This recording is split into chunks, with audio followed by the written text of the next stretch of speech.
broadcast network, AFTERBUZZ TV. Over 20 million weekly downloads in over 150 countries, and your number one source for after-show entertainment.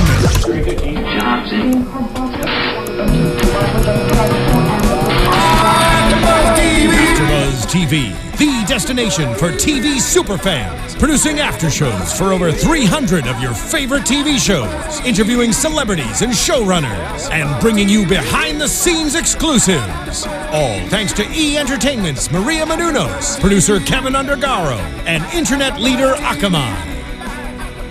Now, let the buzz begin! Welcome, Internet. It is time for another after show for Moonbeam City here on AFTERBUZZ TV, live on YouTube. If you don't know that we are live on YouTube, we're live on YouTube. I am your host, the Internet Soapbox, Mark Donica, joined always by Mr. Greg Goodness. Greg. I'm still just jamming out, man. There's something about Dance Club that's just flippin' good. It's got that pop quality and that 80s synth that you just can't ignore. Look at my shoulders, man. Look at how they're moving. I have never, ever seen a man dance like that before. You're blowing my mind. You've never seen anyone dance before because this is not how you're supposed to do it. Just shoulders. Yeah. Just shoulders. That's it. That's how I dance. Where can the folks find you on Twitter?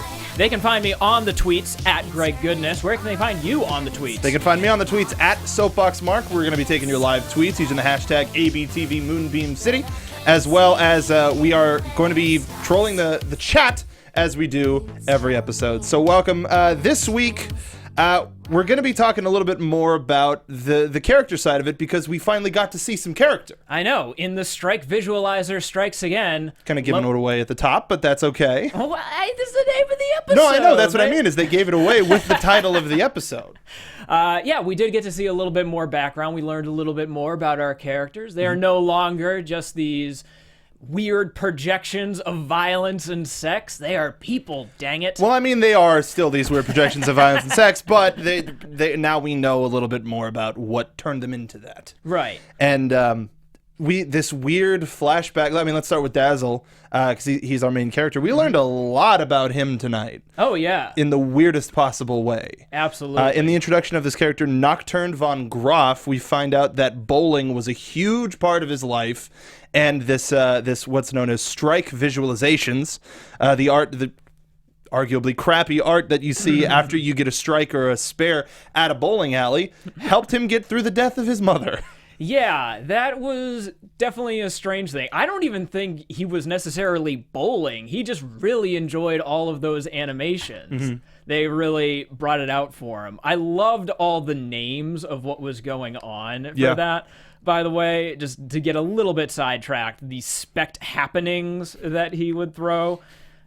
Really fantastic. His pronunciation, guilty. He would do the hard gua as opposed to the standard grammar. Mm-hmm. It helped him stand out a lot. As Peter Serafinowicz, a very fun voice actor. Big fan of his. Yeah, and we got to see that once again, Dazzle is susceptible to falling into idols, right? He loves and idolizes all these people, but he idolizes an artist, which people didn't necessarily know about him. Chrysalis definitely didn't think that was possible. No, definitely not. But once we see the type of art, it kind of makes sense. It's childish, it's Comic Sans-y.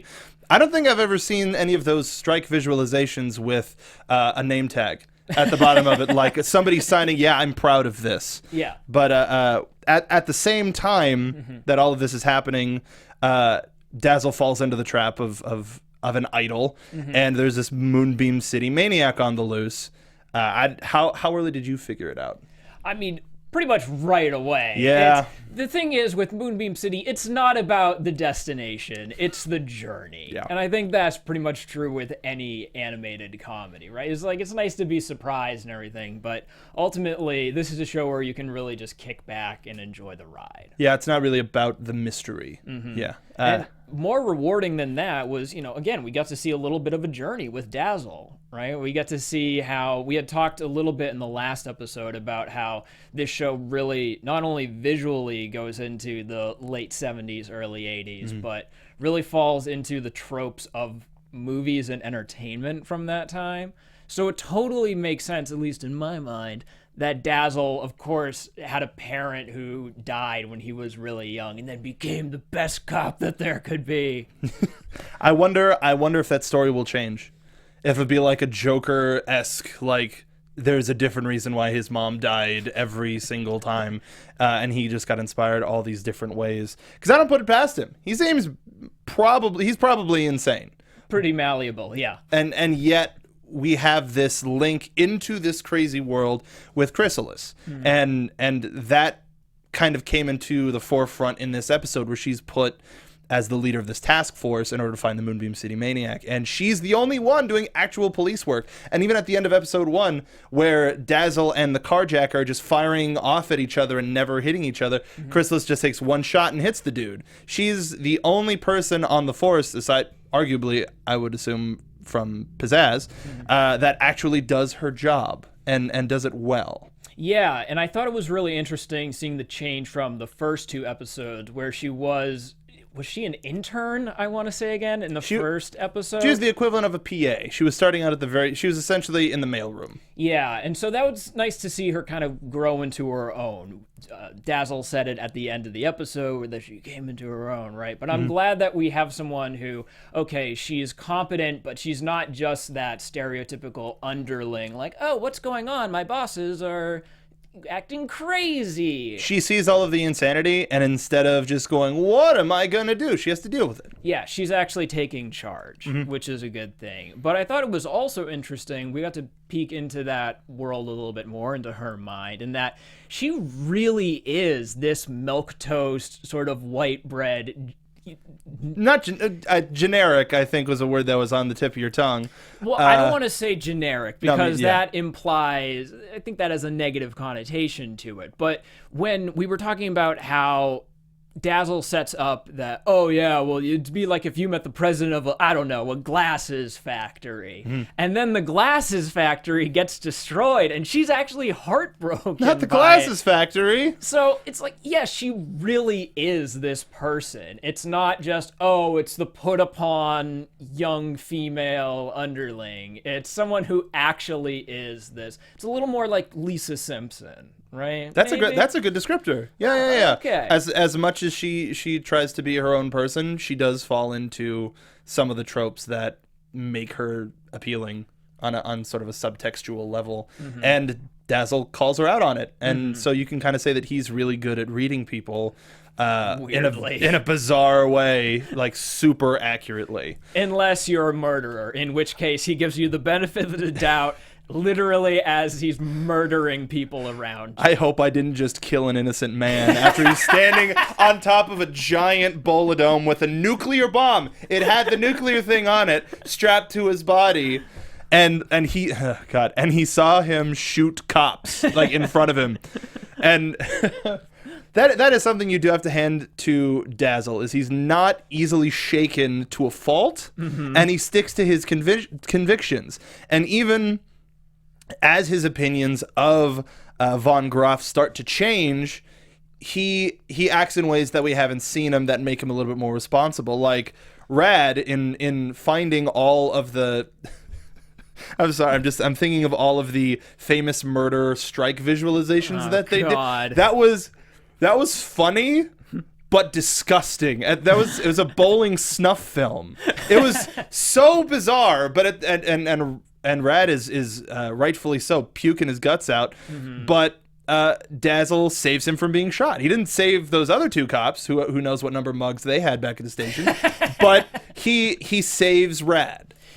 And that shows a little bit more of what type of a person he is. Yeah, he is not irredeemable. No. When it push comes to shove, he will save the people around him. He does have this sort of weird back and forth dynamic with Rad. And we got it at the end, too, where Rad starts in on, oh, Dazzle, I've always seen you as a... Slap. Yeah. Arm throw, judo throw over the... God. Yeah, but it's interesting because now we're seeing that relationship play out where even though they are competitors, there's something going on there where it's like a big brother, little brother dynamic. Yeah. Maybe. I can definitely see that. Yeah, Rad wants to catch up. Dazzle is giving him crap but also protecting him. And Rad has a lot of fun being reckless. He thinks Dazzle does it with such a cool head and bravado where it just comes naturally. Where when they ask Rad to be the asshole, he's like, oh, goody.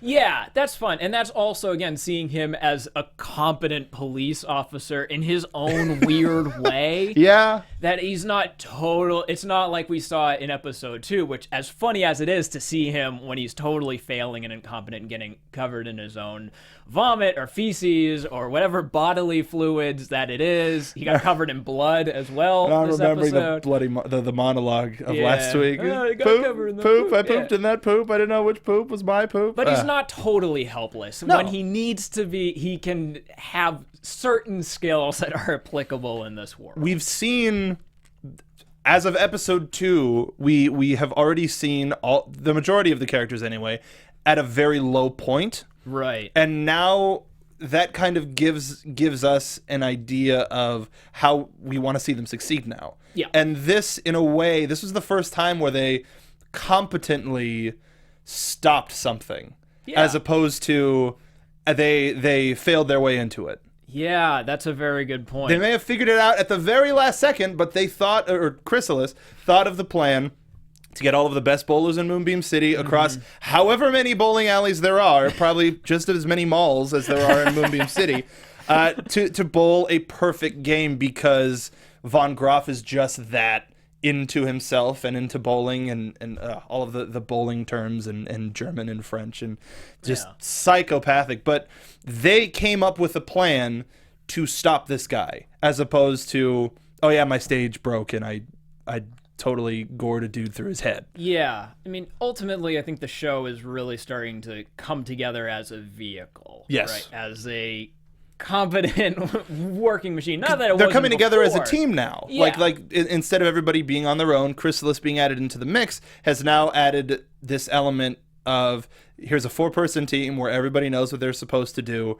but Rad, check your privilege, and I'm gonna keep you in check for all of this. So it looks like we actually have something that we can move forward with and maybe have finally a multi-episode arc. Yeah. I'm excited for it. Definitely. When it comes down the pipeline, although this show is so serialized that, who knows, maybe never. But yeah, maybe never. I mean, hey, they've been doing plenty of callback jokes throughout. I mean, the number 2 cop mug, and again, with the shades, I'm getting a little bit ahead of ourselves. Still. They can do it. I have faith. Yes, and like, I mean, a pilot's a pilot, and then the first episode is kind of a fading from the pilot into what the show is actually going to be. Right. And with that change, you brought it up while we were watching the show, we've seen the first 2 episodes were like hypersexualized, like especially the first episode. Right. Essentially, all of the big 80s stuff was sex and the hearts coming out of his eyes. Whereas now we're getting into a little bit more of an over-the-top violence, which is a little bit more in Titmouse's wheelhouse. Right. Like from the Metalocalypses and the other shows that they do. Yeah, and it's interesting because, we were talking about this when the show was playing, we were watching it. Like, it is really hard to do over-the-top sexual these days because just, like, it's everywhere, man. Like, you can go on the internet and, I'm sorry to say it, you can find porn. Like, Don't be sorry about that. That's the magic of modern technology, sir. You can find all of these things. Anything that you want, there's some sort of crazy animated GIF going on.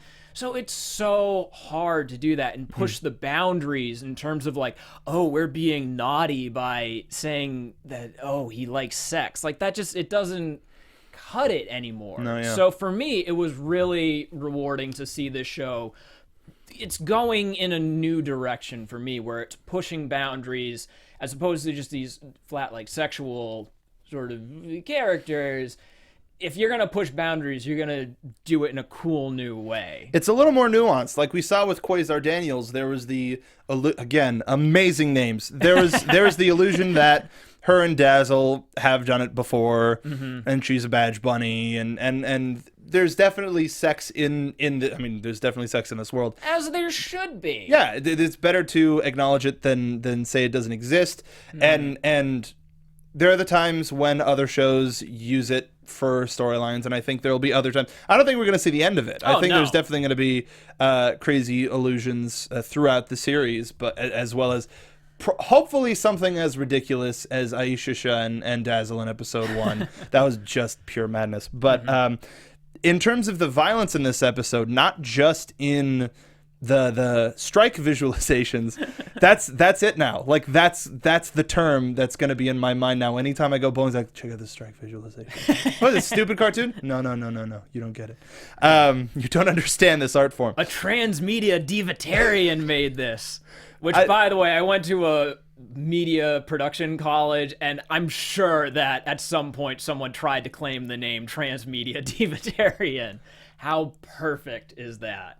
The terms made up and the names, the fiction in this reality is so it's the language is as colorful as the city itself. And what can I say? That's a blurb if there ever was one. Put that on the front of the DVD. Scott, I'm sending that to you directly.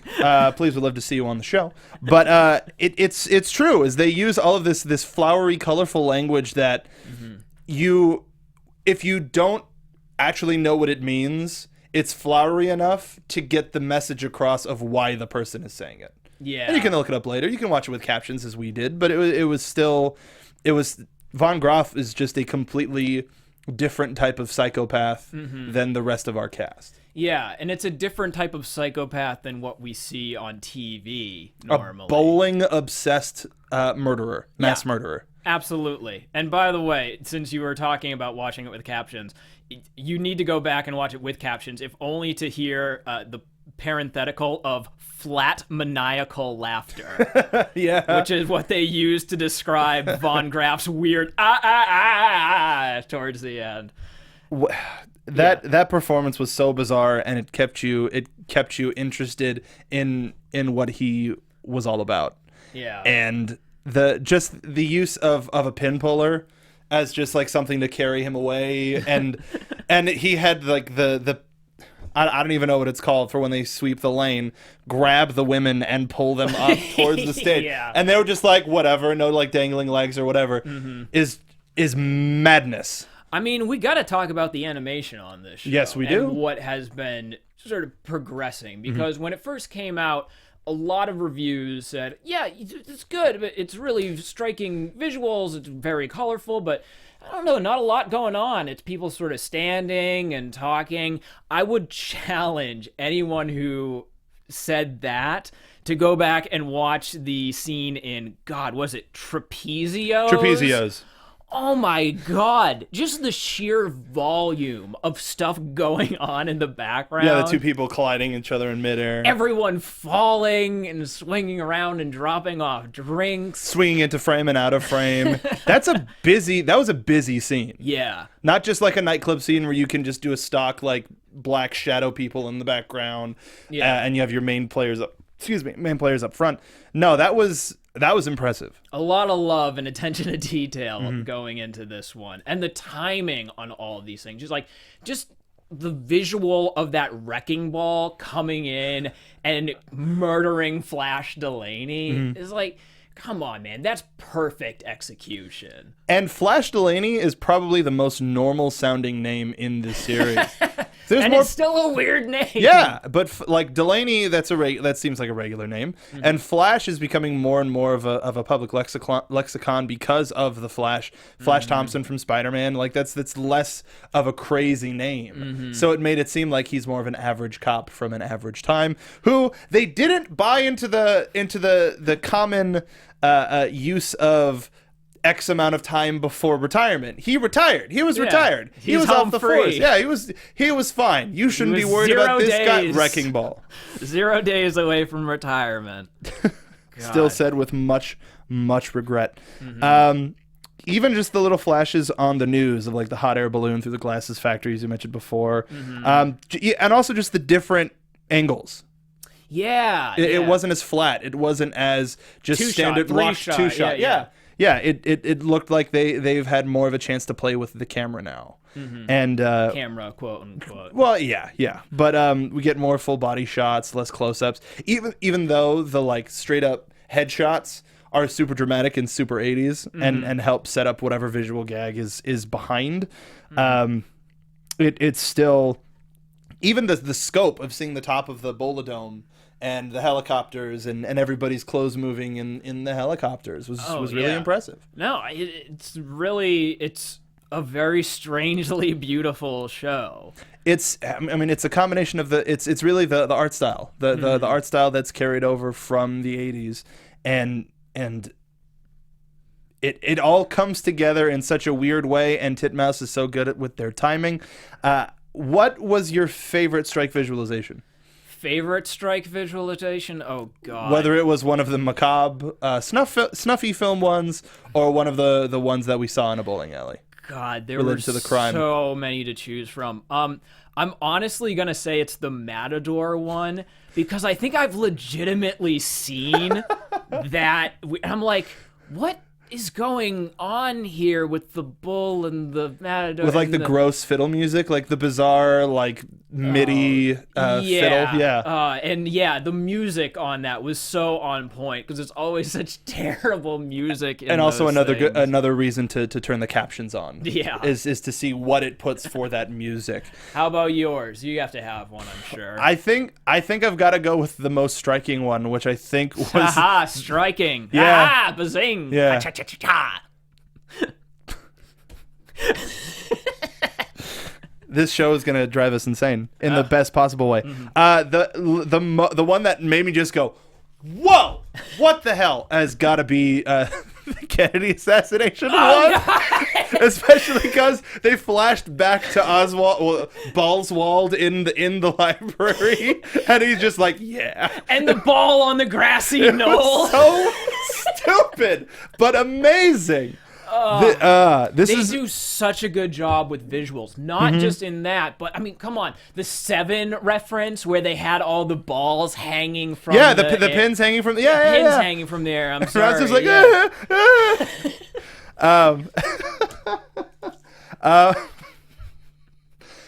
this might be the most. Actually, no. I've seen a lot of Metalocalypse, and that show's messed up. But this is probably one of the most messed up murderers. Even if you put it against like serious stuff and like Red Dragon, and all of that. If you take this guy in a serious light, this is one of the most insane people on the planet. Oh yeah. And the fact that they can take that and make it funny because it's so ridiculous. It's such a stupid premise. It just really flat is. Out stupid. Yeah, if you're just like, oh, it's a guy who's a serial killer, but he's obsessed with bowling balls. You say, what is that? And then Moonbeam City is like, no, we are committing to this. It's like the poop joke thing. Yeah. Where it's like, no, this is what we are doing, and you better strap in because you're going 30 minutes with this. Yeah. And it's a fast 22 minutes. Oh, yeah. It really is. Like, when the commercials come, it's like, oh, okay, no, keep going. Like, we got to keep going. We got to see how this continues. Yeah. And luckily, they're getting a little bit more of the show with the credits roll up on the bottom instead of short scene and then full credits. Right. So now hopefully we get to see that little bit longer, even though it's like an extra minute. It's a minute I'll take. We wouldn't have gotten Daz throwing Rad over the railing. God. We got to do a couple of quick wrap-ups here. We got to mention all of the great visual gags that we saw. Number 2 cop mug making its made a reappearance. We saw the dramatic shades going across Pizzazz's face again. It's got to be a thing. It's got to be a thing. We saw all the names of all the stuff going on in the background. Miss Guttersworth. Miss Guttersworth. Such a stupid pun name for a bowling alley.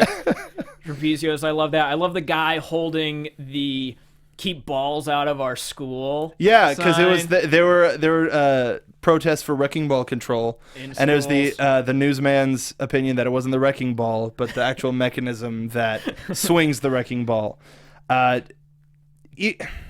Favorite one though, that I jotted down really quick.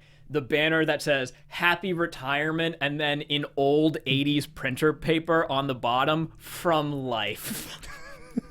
I didn't. It was too fast for me to see what the bottom thing was, but I just saw "Happy Retirement." Yeah. Happy retirement from life. And that was a great line, too. It's, what better way to celebrate a career than by going to his favorite restaurant? Than by going to my favorite restaurant, Trapezio's. The problem, well, it's not really a problem. Mm-hmm. The great thing about the show is multiple viewings can unlock new things that you never saw before. Like that. The fact that was so out in the open, because I remember seeing a sign there, and I still missed it, that makes me want to go back and watch the show and see what other stuff was there, see what the other bowling alleys were called. Yeah. And that's good everything. That's good that's good placement in the scene. Yeah. They have an opportunity to do that. You won't find this much dedication in a live action show. Yeah. Though I would like to see all of these characters show up in real life in some way, shape, or form. Maybe at next year's Comic-Con. I wouldn't want to meet any of these people in real life. But I would want to see Rob Lowe show up in a black shirt and a pink suit with his sleeves rolled up, and Will Forte in that bizarre onesie with Rad as a belt and that snake belt that Pizzazz wears. I wonder if Moonbeam City will be a hit for Halloween, you know? That would be a good one. Yeah, absolutely. And just kind of building off of what you said, I think it's going to be a great show for like Netflix or whoever gets it and streams it all at once. Yeah. Because this is the sort of thing where we benefited a little bit from discussing 2 shows at once last week, where we got to see that continuation. So I think people are going to be able to like watch 3 episodes at a time and say, hey, number 2 cop mug, all right. I wonder if that's something that goes into creative now.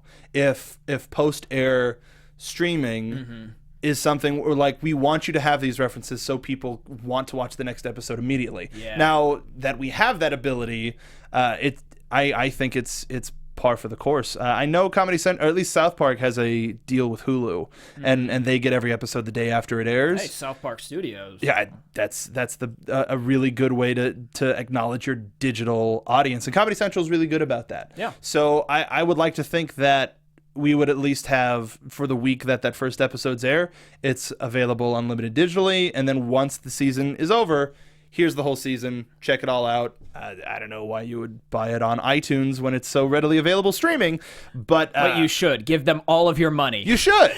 You really should. And any sort of merchandise, like if we could see, a soundtrack from the Dance Club Band, who we are in talks to get in on the show, and I can't wait. Yeah. The show has a weird air schedule where it's 3 weeks break, 3 weeks break. Oh. So we're not going to be here next week. But when we come back, we are probably going to have the Dance Club Band in for the 4th or 5th episode. Yes. Yeah. And if you want us to have any other guests in, please let them know. Rob Lowe, Elizabeth Banks, Will Forte, Scott Gairdner. We're going to do our own work as well, but just let them know that we're here so that we can get the word out. And of course, we want to hear from you guys too. Yep. We want to hear your comments. We want to hear your thoughts. Get at us on the tweets. The tweets is always a good way to reach us. I don't know why I call it the tweets. It works. It's marketable. Good enough. Yeah. It's alarming to go, why does they call it the tweets instead of the Twitter? Yeah. So that gets folks' attention. I hope everyone is whispering it in the same way that you are. But you can also reach us on the YouTubes. Yes, we are streaming. If you don't know that we stream live on stream live on YouTube, we stream live on YouTube at AfterBuzz TV, youtube.com/AfterBuzz TV. We are also on iTunes, so if you're watching us on YouTube, we're on iTunes. Just look for Moonbeam City. We'll probably be the first thing to come up, since there's really nobody else talking about this, which is dumb. Dummies. Dumb dummies. Good for us, though. Yeah. We're in the loop. So make sure to leave a rating for us on iTunes. We'll shout you out on the show. Leave us a rating. Anything that you would like to hear us talk about on the show when it comes to the back end. So if you want to hear more about Titmouse, more about Scott Gairdner, more about any of these actors, anything about this art style, we'll talk about it. We are at your mercy, at your behest. So please, spurn us. Just leave us a comment on iTunes and on YouTube, and we're going to get back to you. But I think that'll do it for this episode of Moonbeam City. Is there anything else you wanted to add? No, man. Just get us those comments, get us those ratings through some crazy algorithm. I'm borrowing from Archer now. That's good. Through some crazy algorithm I will never fully understand. It keeps the lights on in this place. So do it, please. It does. Where can the folks find you on Twitter? They can find me at Greg Goodness. And you can also find my sketch comedy troupe, It's the Cops, who perform every second Sunday of the month at IO West. That's also their Twitter handle. Follow them, follow me. Where can they find you, good sir? You can find me on Twitter at SoapboxMark. Also do a little wrestling podcast called The Gimmick. You can follow that at The Gimmick Pod on Twitter. I'm here doing Jedi Alliance, Do Games Make Good Movies is coming back next week. And, of course, your Wrestling NXT show, which will be live tomorrow at 6 p.m. But we're going to be back here, not next week, the week after, for Moonbeam City. Thank you so much for joining us, and we'll see you at the Moonbeam Bay. Ooh.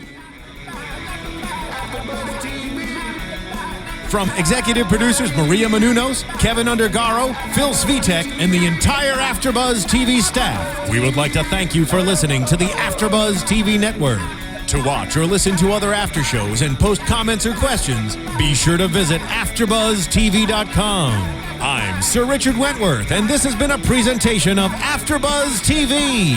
Buzz you later. The views expressed herein are those of the hosts only and do not necessarily reflect the views of AfterBuzz TV or its owners or principals.